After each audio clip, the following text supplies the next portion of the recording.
Hollywood, si Miss Ito guys. Medyo nagsiset up pa sila doon. So, umakyat muna kami ni Barbie. Kasi may bibilin lang akong pang-ipit ng buhok. Kasama yun sa outfit ko ngayon. Dito sa Green Hills. Merry Christmas! Ay. Mga ipit-ipit lang na kailangan namin. Grabe, ang laki na ng pinagbago. Ay, ang gwapo naman ito. Ang laki na ng pinagbago ng Green Hills. May mall sila na parang green belt yung style. As in, sobra. Hahanap ako ng clip. Ma, meron kang ribbon sa buhok. So, naghahanap akong ribbon. So, kaya may mga ribbon. Mga souvenir items. Ay, andyan lang sila.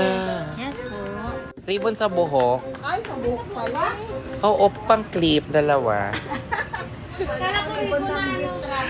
Ay, sorry, hindi po. Kasi dalawang magpipigtail ako mamaya, as in. Ay, dito, mga ganda ng mga bags. Andito ako sa shopping center, Green Hills. Ano to, ribbon? Dog ka ba? Hindi. Nakita namin, ribbon ng dog. Dog ako. Wala pa naman sila. Maglalaboy-laboy lang tayo, guys. Ang sarap na ganitong event, no? Kasi pag maaga ka talagang dumating, ang dami mong magagawa. At naka-makeup na po kasi ako pagdating ko. So, wala kasing dressing room doon. Kaya, sabi ko, sa bahay na ako mag-aayos. So, okay na ako. Kampante na ako. Damit na lang isusuot. Mabilis lang naman isuot yung damit ko. Guys, wala kami nahanap. Pero okay lang yun siya. Kasi, dalawang clip kasi magpipigtail ako. Ganyan, oo. Kaso okay lang kahit wala kami nahanap.